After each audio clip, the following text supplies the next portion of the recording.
जय हिंद, नमस्कार। देखो, ये अनुपात समानुपात का लेक्चर नंबर 11 है और इस लेक्चर में हम लोग करने जा रहे हैं उस तरह का क्वेश्चन जिसमें अनुपात समानुपात में औसत वाला कॉन्सेप्ट मिक्स किया रहता है। ठीक है, तो काफ़ी इंपॉर्टेंट रहने वाला है वीडियो। इसमें काफ़ी कुछ नया आप लोग को ये सीखने के लिए मिलेगा कि कैसे दो कॉन्सेप्ट मिलाया हुआ रहता है तो उसमें किस तरह के क्वेश्चन आते हैं। ठीक है, तो चलो शुरू करते हैं। सबसे पहला बात तो ये है कि औसत चैप्टर जब होगा तो उसमें हम लोग पूरे तरीके से कॉन्सेप्ट पढ़ेंगे औसत का। इसमें जो इस्तेमाल होने वाला है वो बस ये है कि किसी भी संख्या का औसत जब निकालना होता है तो कुल योग बटा कुल संख्या करना होता है ना। मतलब अगर कुछ राशियां दी हुई है तो उनको पहले जोड़ो और बटा में कुल जितनी राशियां दी हुई है, 10 संख्याएं 12 संख्याएं, उनसे हम लोग को भाग देना पड़ेगा तो मिल जाएगा औसत। ठीक है, तो अगर कोई कुल योग निकालना चाहे तो ये कुल संख्या उधर ले जाके गुना करना पड़ेगा। मतलब कुल योग का मान क्या हो जाएगा, औसत गुना कुल संख्या। आया बात समझ में? तो ये दोनों फार्मूला जगह जगह पे इस्तेमाल होंगे, इससे ज़्यादा कोई इस्तेमाल होने वाला चीज़ नहीं है। ठीक है, अब देखो किस तरह के क्वेश्चन इसमें लिए गए हैं।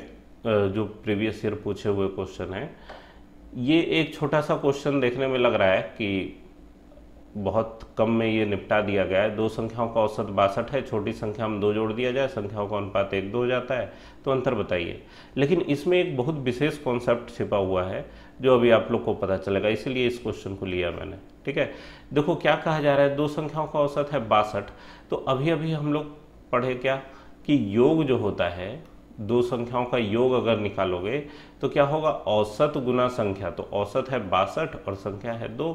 इसका मतलब संख्याओं का योग x प्लस वाई बराबर कितना होगा, 62 दूना 124।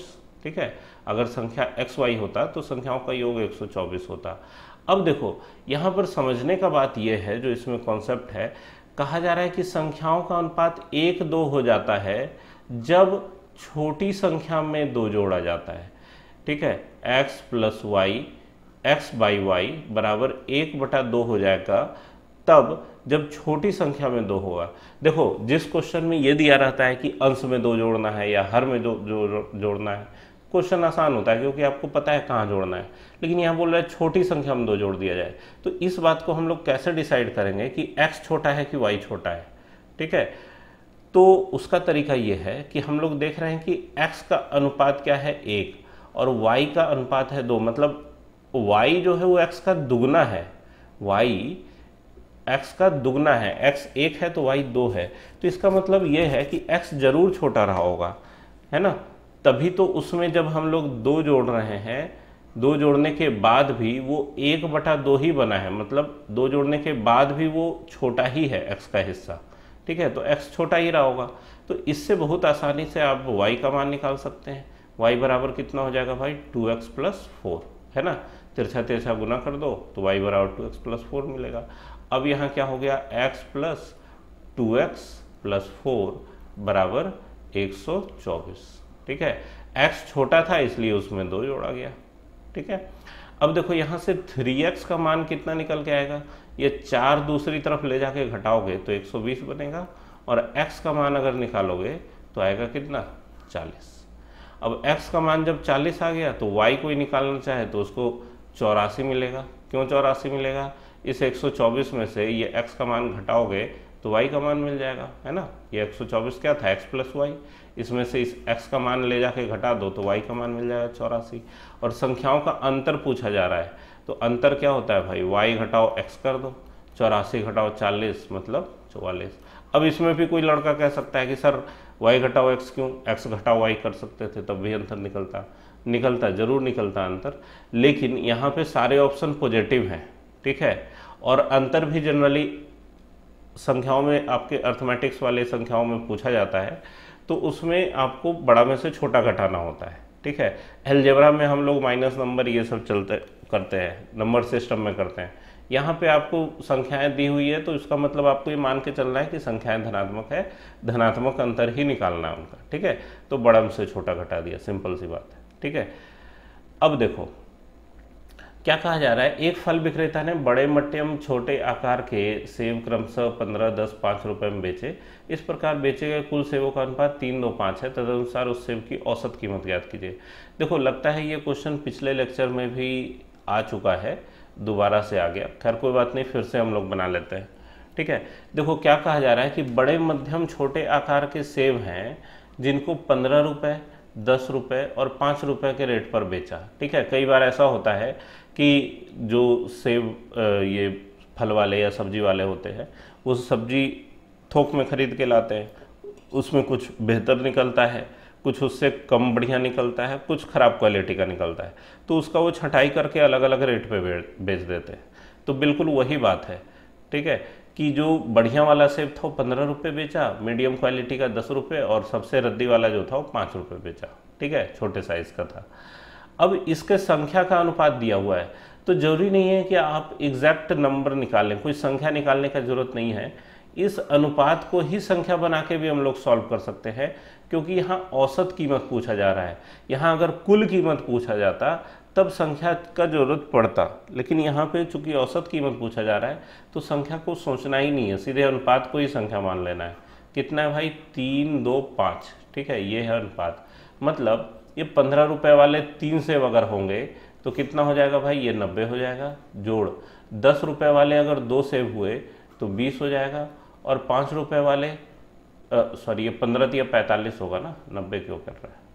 15 तिया 45। ठीक है, 5 रुपये वाले 5 सेब होंगे तो ये 25 होगा। अब देखो 45 प्लस 25 कितना होता है भाई? 70। 70 और 20 कितने हो गए? 90। ठीक है, 70 और 20 90।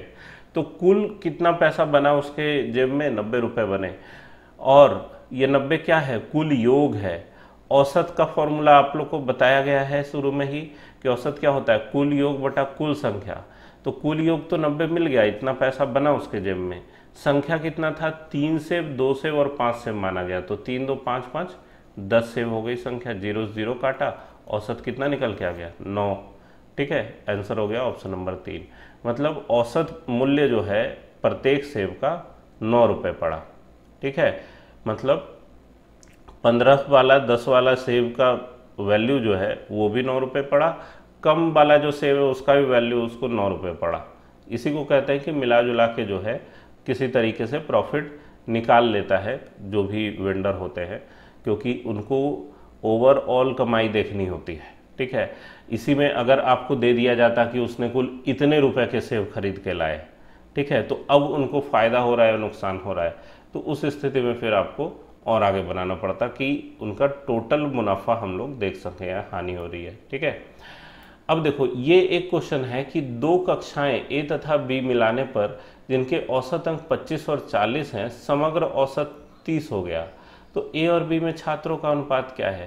देखो इस तरह का क्वेश्चन जब भी आपको मिले तो ध्यान रखना है, यहाँ पे ए का औसत दिया है 25, बी का दिया है 40 और समग्र औसत मतलब अगर ओवरऑल औसत देखें तो 30 का बनेगा। ठीक है, ये दिया हुआ है।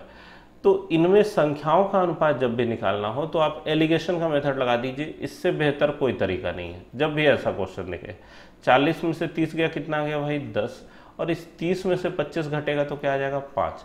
अब ए अनुपात बी कितना नजर आ रहा है? 5 एकम 5, 5 दूना 10, मतलब 2 अनुपात 1 दिख रहा है। ऑप्शन नंबर 1 हो गया आंसर। ठीक है, अगर मान लो आप चेक करना चाहते हैं कि क्या ये सही है या फिर ये मेथड हम लोग जो लगा रहे हैं ये काम कर रहा है कि नहीं, ये अगर चेक करने का मन हो तो फिर आप क्या कर सकते हैं कि भाई कक्षा ए में जो औसत था वो 25 का था और इसका हिस्सा कितना है? 2, तो भाई 25 दूना 50 प्लस कक्षा 2 का औसत था 40 और उनका अनुपात है 1, तो 40 गुना 1 40 बटा में कुल संख्या कितना हो जाएगा? अनुपात का योग 2 और 3, 2 और 1 3, मतलब 50 40 90 बटा 3 मतलब 30। ठीक है, अगर एक क्वेश्चन मेरे तरफ से है, आप लोग सोचिए कि अगर इसमें ये कह दिया जाता कि कक्षा ए में कितने विद्यार्थी हैं और बी में कितने विद्यार्थी हैं, यदि विद्यार्थियों का योग कुछ दे दिया जाता, ठीक है, तब हम लोग क्या करते? तो भाई अनुपात तो 2:1 आएगा ही आएगा। ठीक है, इसका मतलब ये है कि कक्षा ए में जितने भी विद्यार्थी हों वो बी से डबल होंगे। मतलब अगर कक्षा ए में 20 विद्यार्थी हैं तो कक्षा ए में 20 विद्यार्थी हैं तो बी में जरूर 10 विद्यार्थी होंगे। कक्षा ए में अगर 30 विद्यार्थी हैं तो बी में जरूर 15 होंगे अभी तक इस क्वेश्चन में संख्या डिसाइड नहीं है कि कितने विद्यार्थी हैं, ठीक है, संख्या डिसाइड नहीं है।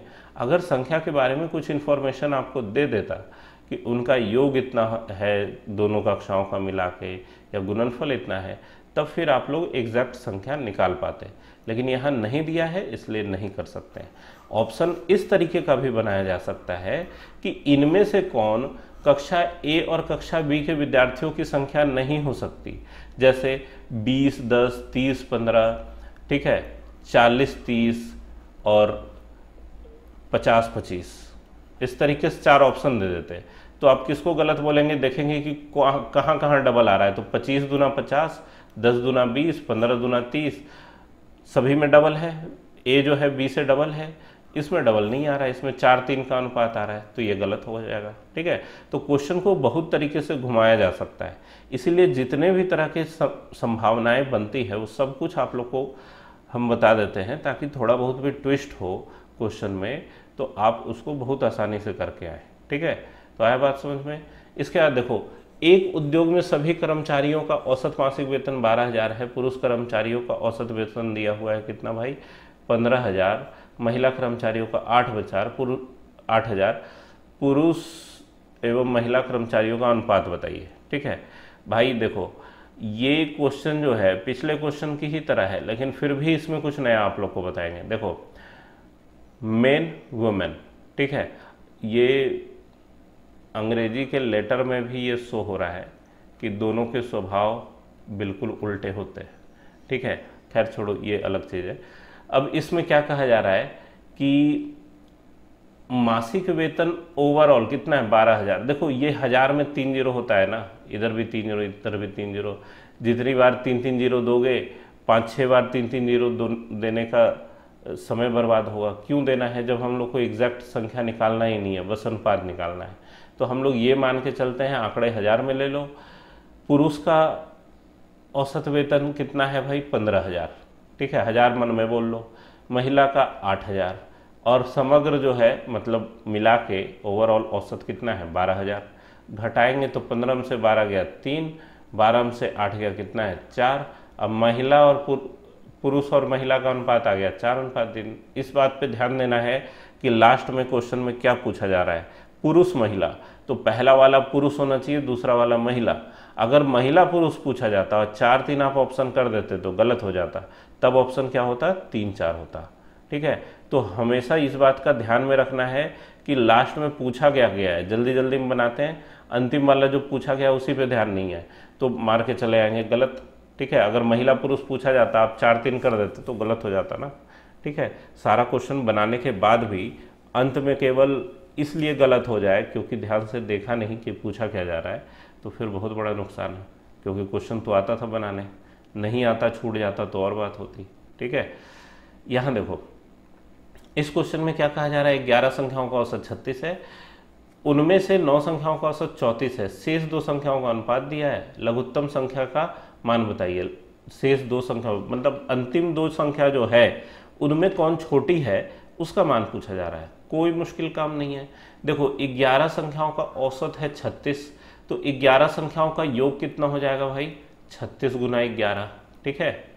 11 संख्याओं का योग कितना हो जाएगा, 36 गुना 11। 9 संख्याओं का औसत है 34, तो इसका योग कितना हो जाएगा, 34 गुना 9, है ना। और इन दोनों का अंतर, ठीक है, क्यों, 11 संख्या से 9 संख्या घटाएंगे तभी तो पता चलेगा कि 2 संख्याएं जो है, शेष 2 संख्याएं, उनका योग क्या है, ठीक है। अब देखो, 36 गुना 11 करना है, 34 गुना 9 करना है। इसमें भी आप लोग को ट्रिक बताते हैं कैसे शॉर्टकट में सॉल्व करना है। देखो, जब भी किसी संख्या को 11 से गुना करना हो तो बहुत आसान है, उसको ऐसे फैला के लिख दो 3 और 6, और बीच में इस 3 और 6 का योग रख दो, मतलब 396 आएगा गुना करके, ठीक है। आया बात समझ में। देखो, बहुत इंपॉर्टेंट है, जरूरी नहीं है कि फॉर्मूला लगा के ही ट्रिक बनता है। हम लोग कैलकुलेशन में भी बहुत सारे ट्रिक लगा के क्वेश्चन को बहुत चुटकियों में सॉल्व कर सकते हैं, आसान बना सकते हैं। अब देखो, 34 गुना 9 है, तो बच्चों की तरह लिख के गुना करने का क्या जरूरत है भाई। 34 दहें होगा 340, 10 से गुना करोगे 340 होगा। यहाँ 9 से ही करना है तो 40, 340 में से 34 कम कर लो, 40 में से 34 कम होगा तो क्या बनेगा, 6। तो मतलब 306 आएगा 9 से गुना करके। आया बात समझ में। अब इन दोनों को घटाएंगे तो क्या आएगा, 396 घटाओ 306 मतलब 90 आएगा। a प्लस बी कितना हो गया 90। और देखो दोनों संख्याओं का योग मिल गया है 90, दोनों संख्याओं का अनुपात 2 3 पहले से दिया हुआ है, छोटी वाली संख्या निकालनी है। तो लघुत्तम संख्या जो है, लघुत्तम संख्या छोटी संख्या, ठीक है, अनुपात के शुरुआती लेक्चर्स में ये आप लोग को बताया हुआ है कि जब दो संख्याओं का योग पता हो और उनका अनुपात दिया हुआ हो तो हम लोग कैसे निकालते हैं। तो योग है 90 गुना छोटा वाला संख्या जो है उसका हिस्सा 2 होगा क्योंकि 2 छोटा है, गुना 2 बटा अनुपात का योग 2 और 3 5, 5 से 90 कटेगा 18 बार में, 18 दूना 36 हो गया आंसर, ऑप्शन नंबर 4 छोटी संख्या। अगर इसी में पूछा जाता बड़ी संख्या क्या होगी तो भाई बड़ी संख्या के लिए 3/5 करते या इस 90 में से 36 को घटा लेते। अगर योग पूछा जाता कि दोनों संख्याओं का योग क्या होगा तो फिर छोटी बड़ी निकाल के जोड़ते, ऐसा नहीं है क्योंकि योग आप ऑलरेडी निकाल चुके हैं, यहाँ पर 90 है, ठीक है। अंतर पूछा जाता तब फिर आपको सोचना पड़ता, अंतर कैसे निकालोगे, 90 गुना अनुपात का अंतर कितना है 3 घटाओ 2 1 और बटा में योग 5, तो 5 से 90 को घटाएंगे तो क्या आएगा 18। अंतर पूछा जाता तो 18 आता। बहुत तरह की चीज़ें पूछी जा सकती है, यही छोटा छोटा ट्विस्ट होता है, क्वेश्चन उससे बदल नहीं जाते। क्वेश्चन का मेन जो कॉन्सेप्ट है कि भाई उनका योग निकाल के घटाना है, वो कॉन्सेप्ट तो सेम रहेगा, ठीक है। छोटा सा चीज़ पूछने में अगर बदल दिया कि भाई छोटी संख्या बताओ या अंतर बताओ तो उससे क्वेश्चन बदल नहीं गया, उतना आपको सोचना पड़ेगा। तो आए बात समझ में किस तरह के क्वेश्चन अनुपात मिक्स पूछे जाते हैं। अभी और भी कुछ तरह के क्वेश्चन बच रहे हैं जो अगले लेक्चर में आप लोग के लिए ज़रूर लेकर आएंगे, ठीक है। पढ़ते रहिए, मेहनत करते रहिए, पसंद आए तो सब्सक्राइब कीजिए, शेयर कीजिए अपने दोस्तों में, क्योंकि सीखने का अधिकार सबको है।